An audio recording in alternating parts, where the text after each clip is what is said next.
पूज्य माता जी, सादर चरण स्पर्श। यहाँ सब कुशल है, आशा है आप भी कुशल पूर्वक होंगी।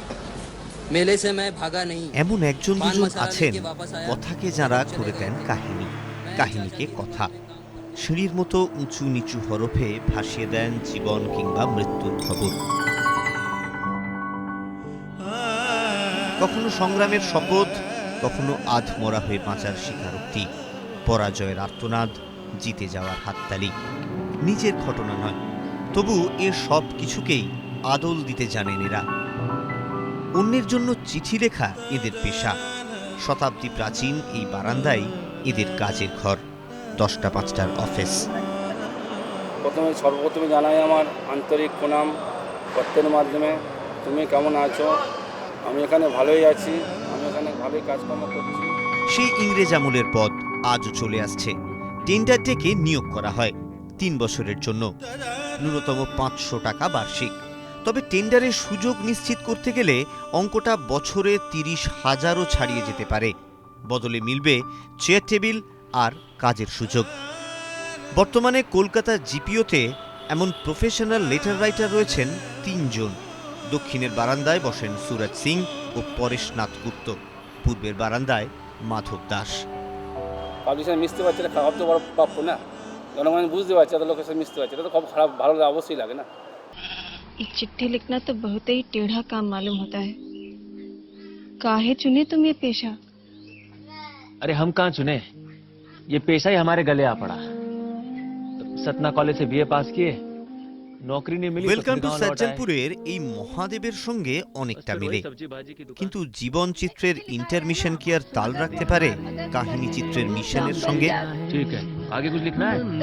জীবনের সেকেন্ড হাফে চিঠি লিখতে লিখতে মহাদেব কখন যেন লিখে ফেলেছিল আস্ত একখানা উপন্যাস। बधाई हो सुखदेव जी, आपका नॉवल छप गया है और ये रहा आपका चेक। खुश? অথচ চিঠির মোড়কে বাঁধতে গিয়ে সুরজ, পরেশ, মাধবের হাত ফসকে বারবার বেরিয়ে গিয়েছে একটার পর একটা শব্দ। কোথায় যেন হারিয়ে গিয়েছে গ্রামার, এ এন তি, সাধু ভাষা, চলিত ভাষা। খুঁজেই পায়নি আর সেই সব স্পেলিং মিস্টেক। চিঠি নয়, আজ তারা অভ্যস্ত পার্সেল বাঁধতে। হোক আলংকারিক, তবু চিঠি লিখিয়ের পদটা তো ছিল। কখনো টেন্ডার মিস করেছেন, 3 বছর টানা ফুটপাতে কেটেছে। মাটি কামড়ে পড়ে থেকে আবার ফিরে এসেছেন খেলায়। সেই পার্সেলই বেঁধেছেন, কিন্তু জবরদস্ত একটা ডেজিগনেশন আঁকড়ে ধরে থেকেছেন, প্রফেশনাল লেটার রাইটার। এবার শেষ হব বোধহয় একেবারেই হারিয়ে যাওয়ার মুখে। এখন গভর্নমেন্ট যেটা শুনেছি, এখনও সঠিক আমাদের কাছে সার্কুলার আসেনি, ওরা বলছে 2010ই লাস্ট, মানে টোটাল আমাদের এটা রাখবে না কাউকে, এটা শোনা কথা। নিরক্ষর মানুষগুলোর জন্য 2-4 কথা লিখে ফেলাতে সত্যি কি কম শিহরণ ছিল? তেমন খবর লিখতে কি একটুও কাঁপতো না হাত? দুঃখের হলুদ রঙে চোবানো পোস্টকার্ড, স্বপ্ন ভেজা নীল ইংল্যান্ডের এসব প্রশ্ন আর কে শুনবে? কেননা all lines in this route are busy.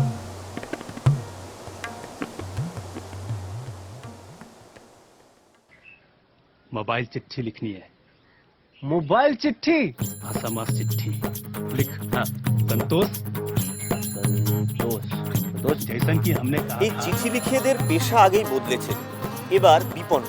তাহলে এই দুঃস্বপ্নের দিনে এরা কি করবেন? ডান হাতের পেনটা নামিয়ে রেখে বাঁ হাত থেকে মোবাইলটা নিয়ে নেবেন, আর এই দুঃস্বপ্নের মধ্যেও স্বপ্ন দেখবেন অন্যের হয়ে একটা SMS লিখে পাঠানোর। ক্যামেরায় সন্দীপ রায়ের সঙ্গে সুস্নাত চৌধুরী, নিউজ টাইম।